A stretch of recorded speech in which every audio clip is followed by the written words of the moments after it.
Hey, what's going on, Perky people? It's Travis from Perky's Coffee House.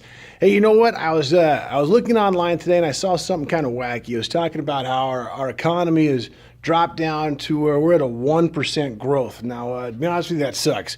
But I'm going to explain to you kind of what I'm seeing from my angle as a person. I'm a business, right? I own a business. I actually got a couple businesses. I employ people. But I'm seeing things that I don't know if Joe Public is talking about right now, because it seems like everyone's more concerned with now. Did you hear what Donald Trump said type of deal? Okay, let's check out the economy for just a second. So pretend I'm a business, right? Here I am. I am a business, right? I'm a business and I got employees. Here's my employees. All right. My employees don't always shop at just small businesses. No one really just shops at just small businesses.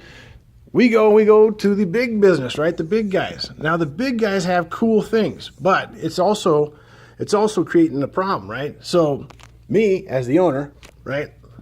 My money starts here and it flows to these dudes.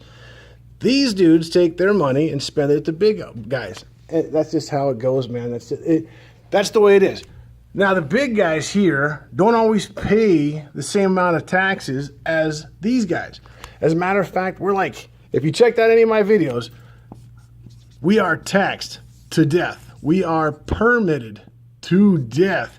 We are regulated to death. But the tax right here, right? So what we have here is the businesses are paying these guys are then moving their money up here, right? So it's almost like these guys are just making more and more money.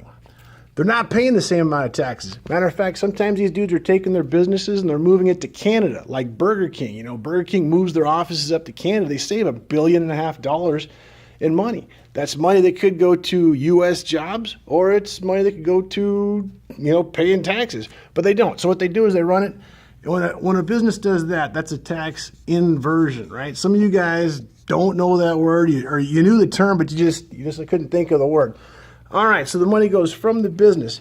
These guys end up spending their money here, right? The government takes the money, so the business is losing money on two different angles right here, two different angles. The tax money is sometimes filtered to these guys through different programs because they don't make enough money, and it gets shipped right back to these guys. Do you see the issues here? Now, if these guys go away, they just run out of money because they are taxed to death, they're permitted to death, they're regulated to death. That creates a lot of unemployment here, and you have a system where you end up having like just poor people and just rich people. And the rich people, because they're not paying their taxes off in a different country or whatever, they're going to get wealthier. In fact, their company is going to get huge, and they don't care. So what your guys' first instinct would be to do, like, oh, we're going to make the big guys pay their fair share. No, you're not, okay? The big guys are not going to pay their fair share for a couple reasons. Number one, their technology is just awesome, right?